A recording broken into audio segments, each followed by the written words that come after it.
Hey everyone, Joseph here. I go by Audi Snapper on the forums. For those of you who are new, welcome to the channel. And for those of you who are returning, thank you for stopping by again.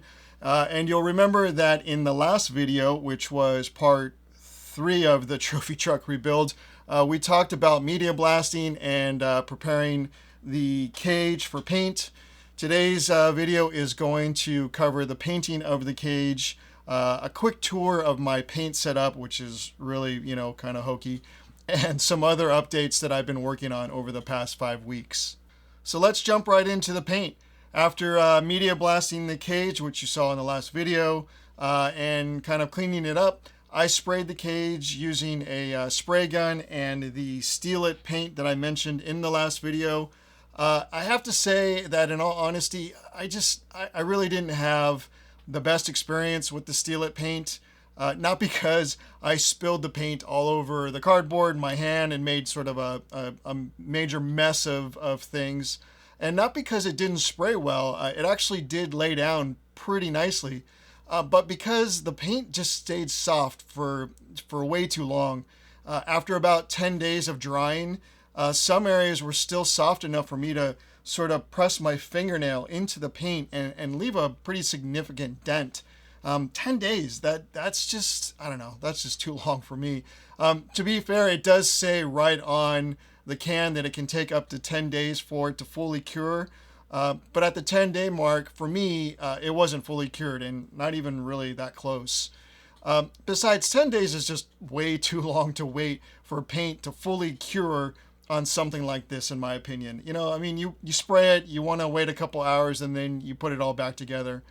Even to this day, some of some areas are a little bit softer than other areas. I even reached out to the manufacturer to see if they could offer some advice, but they never got back to me. I'll admit I can chalk it up to user error this time, but probably won't use it again for something like this. Now, with that said, I will say that the paint finish is really nice. It's sort of like a flat matte finish and does look good. Just not sure I'll want to deal with it, in the future, especially when it comes to dry times for like touch up and so forth and so on. But enough about that. Let's talk about my little spray booth setup. I'll show you some imagery or some clips and I can kind of talk you through that. As you can see, I created a 3-sided enclosure, and the purpose of that is to really help keep the wind from blowing the spray all over the place. I used some old photo stands and a tarp, and this is probably overkill for something like this, but I like painting in a relatively controlled space. It just sort of helps keep everything, together. I hung the cage and the upper links and the Nerf bars from a top bar using welding wire and some tape. Seemed to work pretty well.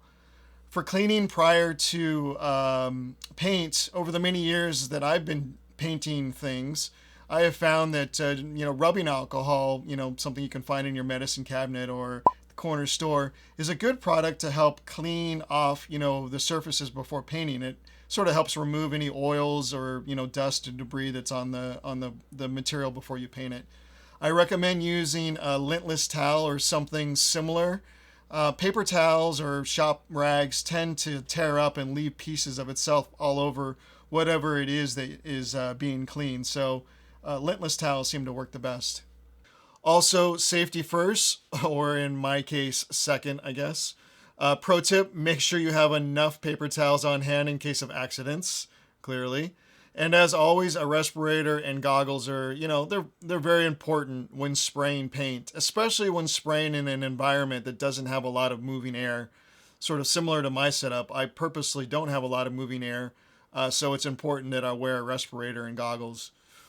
As far as actual spraying, I don't have any real good tips to offer when painting with Steel It, since this was my first time and it didn't go super well for me.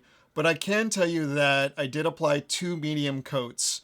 The manufacturer's literature recommends heavy coats, but that seems sort of excessive for smaller applications like 3/16 inch diameter tube and rod. The paint was dry to the touch within an hour or two, but like I mentioned earlier, some areas stayed soft for nearly 2 weeks. Overall, I think the cage turned out pretty nice. It's great to finally see it all one uniform color, as opposed to the way it looked before. Hopefully, I don't have to revisit this anytime soon because obviously this project took on a life of its own, and as it's a lot more work putting it back together than I thought it was going to be. Anyway, enough about paint. Let's talk about the updates. So I bought a 3D resin printer. Holy shit, does that open a bunch of doors for custom RC parts. My initial focus was creating body mounts for the Losi Baja Ray body, since it has so many attachment points. For you Baja Ray owners, having 5 separate body panels is probably no big deal anymore, since the body mounts come built into the cage. But for those of us who come from a single body shell, adapting a custom truck to these 5-piece shells is really no small feat. I had to create new hood body mounts, which you can see here. Hopefully you can see them either above or over here on the side camera.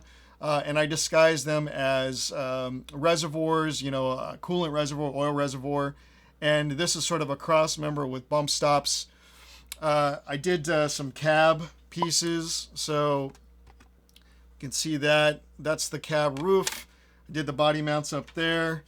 I also created some side panel body mounts. A little hard to see with my hand in the way, but this little guy here and this one here, that's for the side of the cab.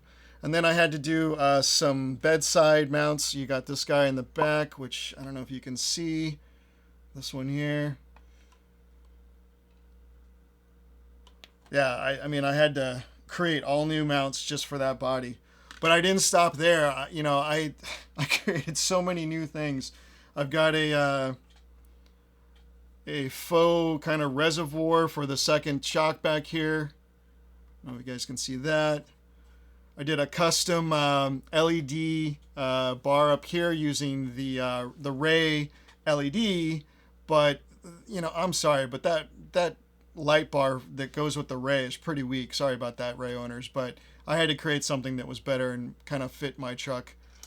I don't know if you guys can see it in the overhead camera, but I actually did an integrated battery mount bracket setup, which attaches to the cage better than than my old setup. So that looks better. Hopefully that'll hold up. All of this was 3D printed, so even all the way down to I'm doing a new sort of Raptor grill that fits better in my cage. Working on that still. Haven't fully developed that guy yet. All right, and I can't forget to show you guys. I'm pretty proud of this. Let's see if I can show you this whole little contraption here, which is holding 2 servos, the speed controller, and inside it's an enclosed space that I can actually mount my receiver. That's a big step forward from what I had before, which was just pieces and parts from my old Nitro TC3. So now it's actually kind of purpose built for this truck, which is, I'm kind of excited about.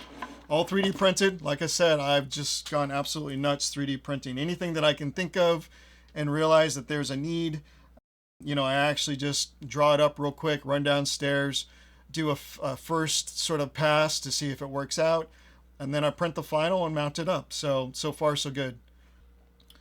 What else? There's probably a bunch of stuff that I'm forgetting, but I've just gone 3D printing nuts to this point. The other big change for the rebuild is that I had to lengthen the overall wheelbase of the truck. The Yeti Score wheelbase is nearly 1 inch shorter than the Baja Ray, so I had to push the rear axle back, not just a little bit, not a full inch, because it just wasn't going to work out. It's probably closer to a 1/2 inch or so. And of course, that throws off all of the rear suspension geometry. So I had to do a bunch of tweaking there. I had to lengthen, the lower links. I had to recreate and lengthen the upper links. Unfortunately, now, I have a little bit less travel than I had before, because instead of the axle, landing right at the kink, which is where it's supposed to land, it's landing further back and, kind of limiting my travel a little bit. We'll see how it works out. I created some new bump stops. you know, actual true working bump stops. I don't know if I can actually, yeah, it's kind of hard to see, but those actually are preventing from the axle from smashing up into the chassis. Oh, and that's the other thing that I 3D printed for these little bump stops. I don't know if you can see that, but I created the bottom cap, the top cap, and the little, let's see, the little bump there, the little rubber bump stop or whatever it would be there. So that, I mean, that's all 3D printed. Like I said, I've gone 3D printing nuts here. So yeah, as you can see, I've been pretty busy over the last 5 weeks or so. Getting the Ray body to fit on a custom truck like this is a pretty big undertaking. And I'll admit, it's not 100% right, but it'll do for now, and it'll get the truck back up and running, hopefully soon. Speaking of which, next steps for this build or rebuild is body paint and then reassembly, hopefully soon. Make sure you subscribe and hit the little like bell icon thingy at the bottom to make sure you get notifications for future videos. And if you liked the video, make sure you give it the old thumbs up. I appreciate you all checking in and leaving comments. As you know, I'm really good about getting back to you pretty quickly. If you have any questions, make sure you post them in the section below, and I'll respond as soon as I can. All right, everyone, I think that's it for me. Until the next video.